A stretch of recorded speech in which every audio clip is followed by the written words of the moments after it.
Can you see anything, Jerry? No, dear. This alley is like the inside of a pocket. Well, I can't. Darling, there's something at my feet. It's not something at your feet, Pam. It's someone. Someone who's dead.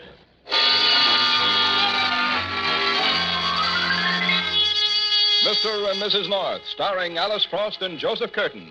Listen as Pam and Jerry solve the mystery, The Heavenly Body. The Café Emile is a small but fashionable supper club. Its atmosphere is French, its food is delicious, and its prices are outrageous. Yet it's a place that most New Yorkers who can possibly afford it want to visit at least once. And so tonight, Pam and Jerry are entering the Café Emile for the first time, little aware that this first visit will gladly be their last. Bonsoir, monsieur, madame. Bonsoir. Good evening. We have a reservation, Mr. and Mrs. Noah. Oui, Mr. and Mrs. Emile. Yeah. Monsieur Zachary. Bonsoir, monsieur. Your table is ready, monsieur. Thanks, I'll find it. And Emile, when Aunt Coleman is through with the number, tell her I want to talk to her. Oui, monsieur. Pardon, Mr. North, but your table will not be available for a few minutes. If you and madame would care to wait in the bar, monsieur, I will call you. Oh, thank you. Come on, dear.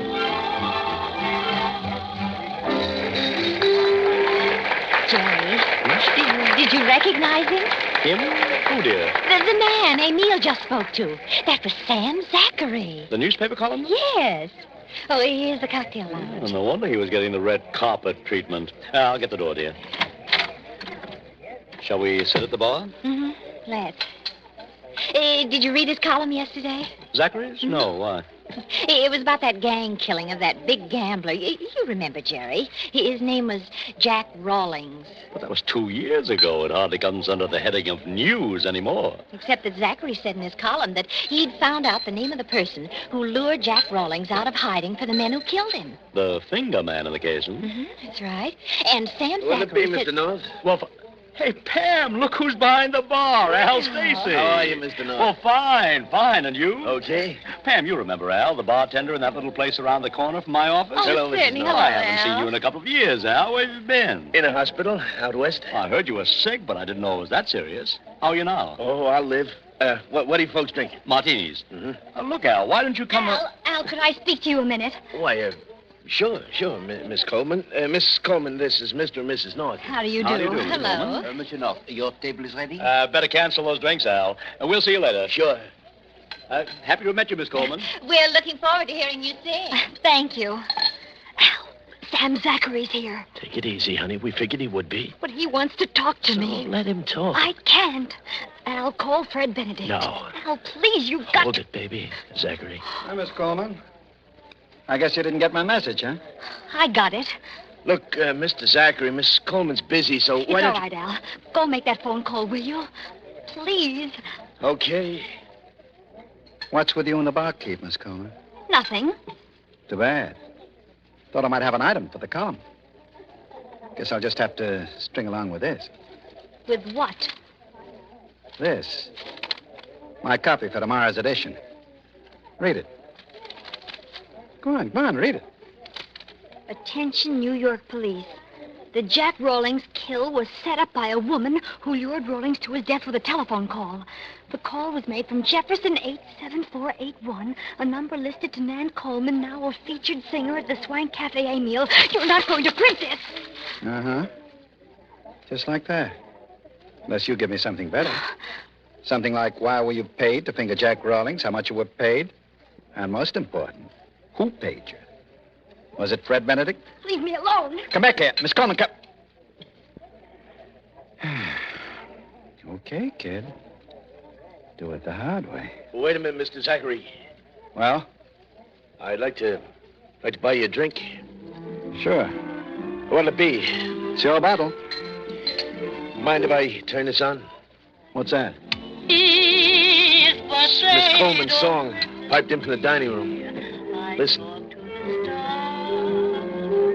She's good. She's the best. Look, Mr. Zachary, I'd like to tell you a story. What kind of a story? About a guy and a gal in love. Everybody loves a love story. Let's hear it.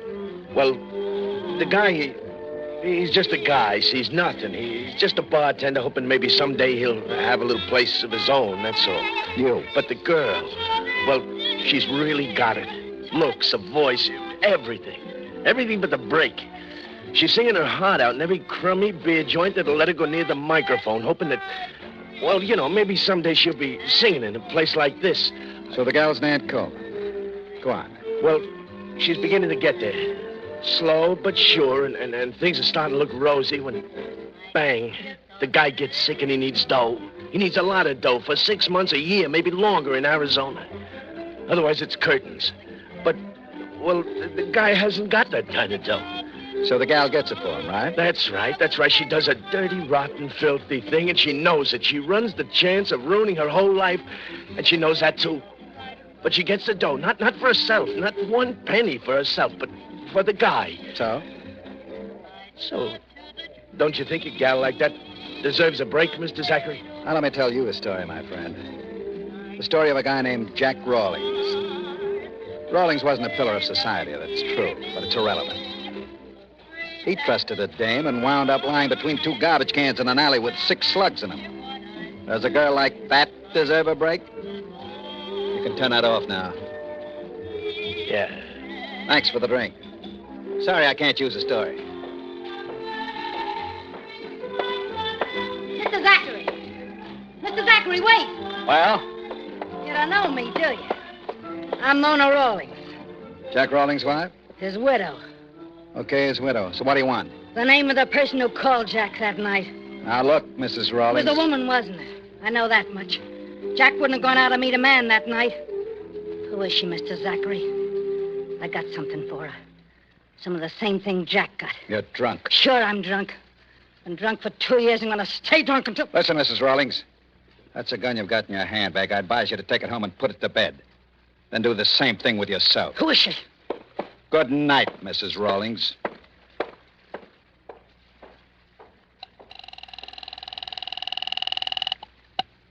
Lieutenant Wigan speaking. This is Sam Zachary, Lieutenant. Well, Zachary, I've been trying to get in touch with you about that item you had in your column about Jack Rawlings. That's what I'm calling about, Lieutenant. Can you meet me at the cafe, Emil? Oh, sure, right away. Something wrong? Not yet. That's why I want you here. To see that things stay that way.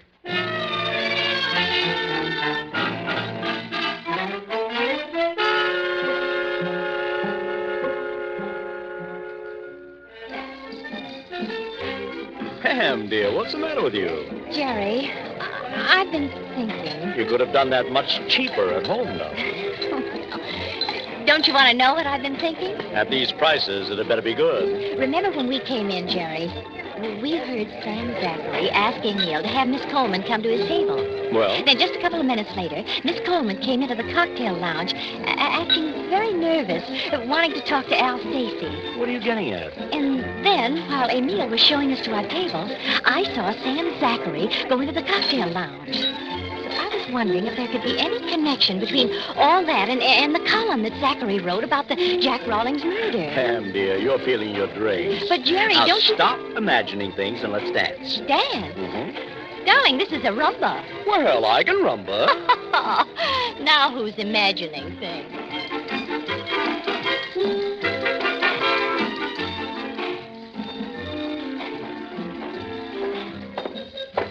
This is Miss Coleman's dressing room. Thanks, Emil. Not at all, monsieur.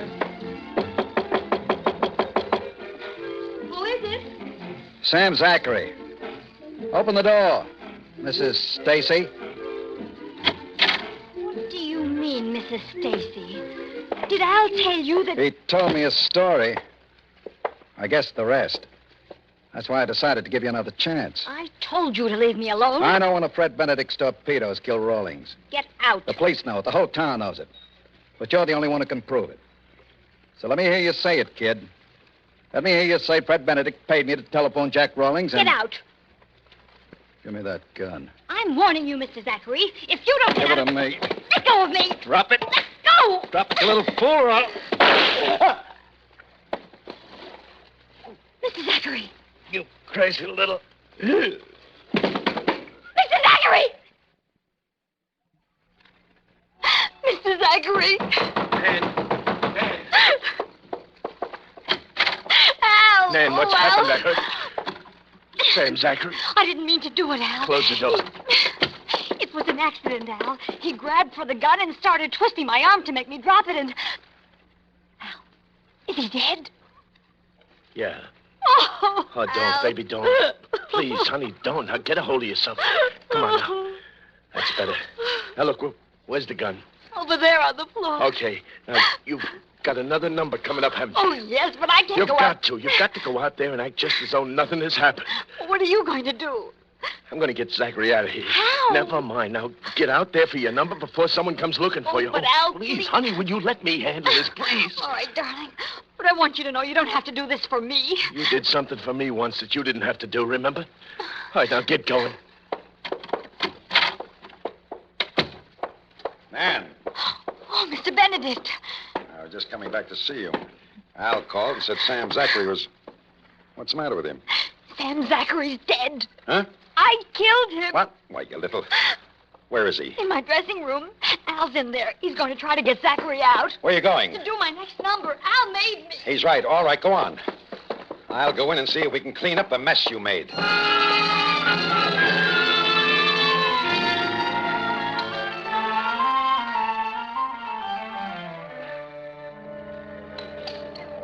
You're not leaving already, monsieur. It is early. Not for a working man, Emil. Jerry, darling, look who just came in. Bill Wagon. Bill, what are you doing here? Sam Zachary, you know, the columnist asked me to meet him here. He said he'd be at the bar. He wants to see you about the Rawlings case, doesn't he, Bill? Now, look, Pam, don't start asking a lot of questions about something that isn't your business. Be seeing you, Bill. Right, take care of yourselves, you two. Bye. Same to you. Holy smoke, Pam. Why must you Jerry. always... Look, over there at the check room. Al Stacy. But this is Mr. Zachary's hat and coat. I know. He asked you to get him for it. Now, hand him over, will you, Marie? Well, all right, here. Thank you. Something awfully strange about that, Jerry. There certainly is. Why should Zachary want his hat and coat when he's meeting Bill in the bar? Look where Al Stacy's going, Jerry. Out that side door. Must lead to an alley or something. I'm going to get Bill. No, there isn't time. We've got to see what Al Stacy's up to. Come on. But Pam... Come on, darling. Here's the door. Open it. Leads to an alley. A very dark alley. Al Stacy must have gone back that way, away from the street, or we could see him. Well, you obviously aren't going to be satisfied until we have a look, so let's get it over with. You better close the door. I got it. Come on. I can't see a thing, Jerry. Can you? If it'll make you feel better, dear. No. Darling, this is a blind alley. In more ways than one. Well, then if Al Stacy didn't go out to the street, where did he... What's the matter? Jerry. Darling, there's something here. Where? Right at my feet. I almost stumbled over it. Here's a match. Wait till I strike. It's a man. Sam Zachary. Jerry, he looks like he... He is. He's dead. Oh, no. Now, steady, darling. Are you all right? Yes. Okay. Now, look, you go in and get Bill. I'll wait here. All right. And leave that door open. I will, dear. Oh, for the last match. Sorry, Mr. North. You better save your sympathy for us, Al. Now, let's get out of here. Get out. What about Zachary? We've got to move him out of here. Don't be a fool. What good'll that do? The guy's seen him, so has the woman. Come on. Look, what are we going to do? I've got to make a phone call. No, leave the door open. You and Nan meet me in our dressing room. Okay.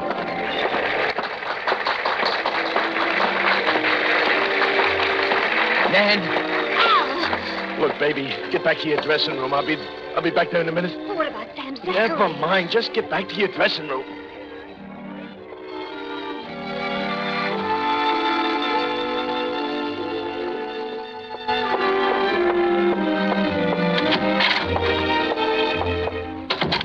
Good evening, Miss Coleman. Who are you? The name's Rawlings, Mona Rawlings. Well, what do you want? I'm looking for Sam Zachary. He isn't here. So I see. Where is he? I don't know. Well, it doesn't make much difference, because sitting here just now, I got to thinking. Thinking what? That you fit. You and Zachary had your heads together at the bar, then he came back here to see you. Yeah, you fit all right. Like a glove. You're just the type Jack would have trusted.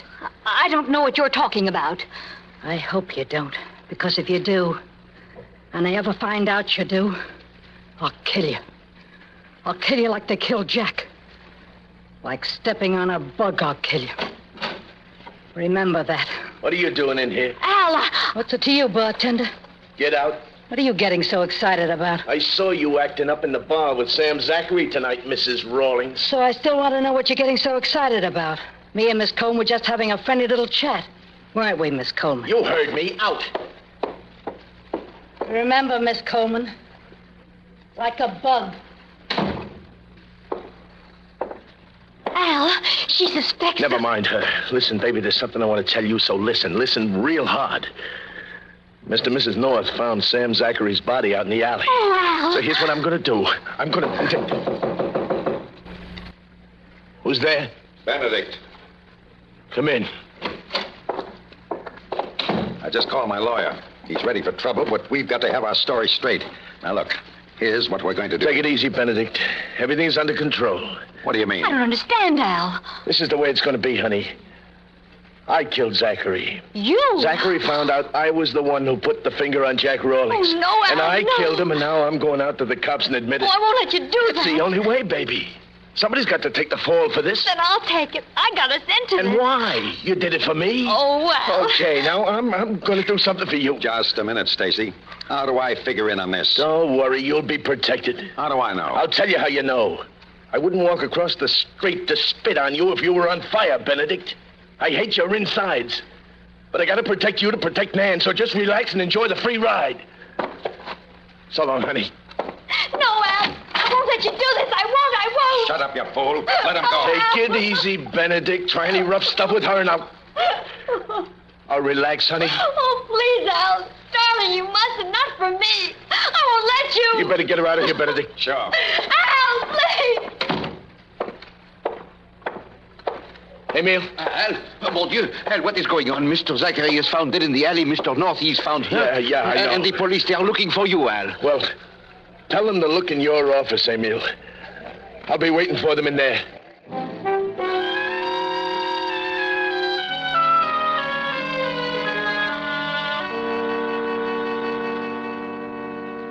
Oh, look, Lieutenant, I've told you I killed Sam Zachary, and I've told you why. Now, what more do you want? The name of the man who paid you to finger Jack Rawlings. I don't know. He didn't give me a name. Oh, what did he look like? Like a million guys. Could you identify him if you saw him? Maybe, maybe not. Okay, Stacy, we'll continue this later downtown. Donahue, stay and keep Stacy from getting lonesome. Okay, Lieutenant. Where are you going, Bill? To talk to the medical examiner. How do you feel, Jerry? Like I had a different head for each day of the week. That was a nasty bump you got.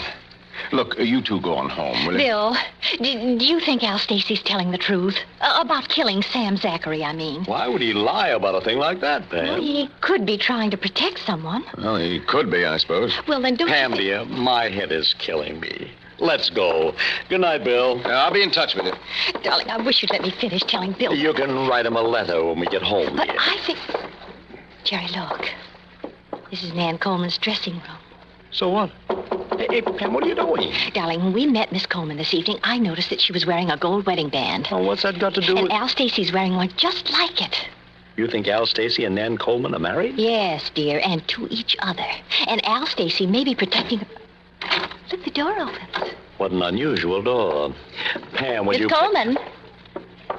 Miss Coleman. Darling, knock over by the dressing table. Good Lord. What's happened to her? She's dead. Someone stabbed her in the back. Here's Bill, Jerry. Well, Pam, you were right. Al Stacy was protecting someone. Nan Coleman? Yeah, Jerry. And they were married, weren't they? That's right. And Stacy says now that his wife sold Jack Rawlings to Fred Benedict. Fred Benedict? Well, you see, Benedict and Rawlings used to be partners. Gambling, narcotics, any other racket that'd make him a buck. But the town got too small for both of them, and with Nan Coleman's help, Benedict got Rawlings before Rawlings could get Benedict. How's Al Stacy taking Nan Coleman's death? Pretty hard, Jerry. If he ever gets his hands on that... Come in. Here's a guy we thought you'd want to talk to, Lieutenant. Oh, speak of the devil. Come in, Benedict. What's this all about, Lieutenant? Now, just relax, Benedict. You'll find out. You got any more celebrities out there, Donahue? Yeah. We grabbed the dame trying to duck out the back way. Says her name's Mona Rawlings. Mona Rawlings. Well. Well, we're really slumming tonight, aren't we? Send her in, too, will you? Okay, sister. Inside. Okay. Keep your big paws off me. I can walk without your help. Okay, Donahue. Tell Emil we're letting him off the hook, and the rest of his guests can go on home. Now, look, Lieutenant. Now, just relax, Benedict. Stacy, come in here. Benedict. Stacy. Stop it, Stacy. Get off of me. Stop it. That's better. Now, sit down. Crazy fool. What's the matter with him? What'd you expect him to do, Benedict? Pin a medal on you for murdering his wife? I didn't kill Nan Coleman. Why should I? To keep her quiet. About what? About the fact that Al was taking the fall for her for Sam Zachary's death. We figure she wanted to talk to save Al, and you killed her. Well, you're figuring wrong because Nan Coleman was alive when I left her dressing room. Wasn't she, Mrs. Rawlings? How should I know? You were standing right outside when I left. Then you went in and killed her. No. You've been blabbing all over town for 2 years about how you'd kill the people responsible for Jack's murder if you ever found out who they were for sure. Well, you heard Nan Coleman and me talking, so you did find out, and you killed her. That's not true. I didn't go into the dressing room after you came out. I didn't hear anything. Are you sure of that, Mona? Yes. You don't sound too sure. Well, I am. And so am I. You? Pam, dear, no one asked you whether Please, Jerry. Bill, Mona Rawlings is telling the truth. How do you know, Pam? Yes, dear, how do you know? Because Fred Benedict's still alive. Look, Bill, if Mona Rawlings had overheard Nan Coleman and Fred Benedict and knew that they were responsible for her husband's death, why would she let Fred Benedict walk right past her and kill only Nan Coleman? It doesn't make sense, Bill. If Mona Rawlings killed her to avenge her husband's death, then she would have killed Fred Benedict, too. Oh, no, Bill. Fred Benedict killed Nan Coleman. That's a lie. You don't believe this dame, Lieutenant. You're a gambler, Benedict. Want to bet?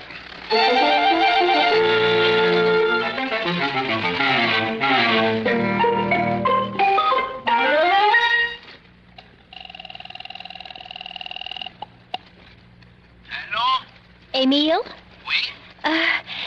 Emil, this is Mrs. North.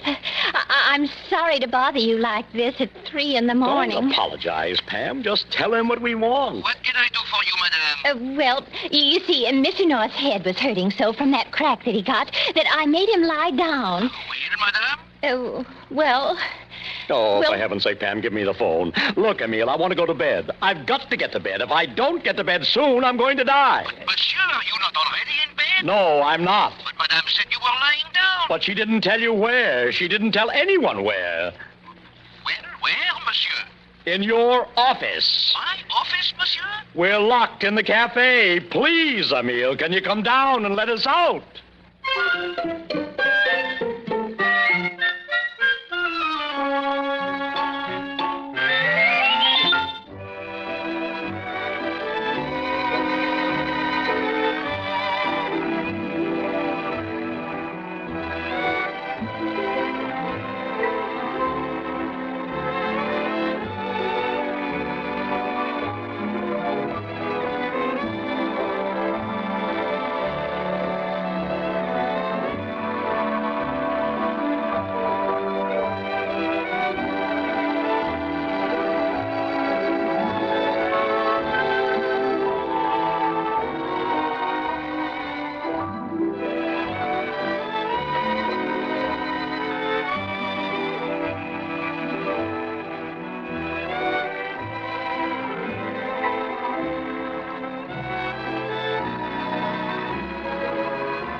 Pam and Jerry are sure to have more exciting adventures next week.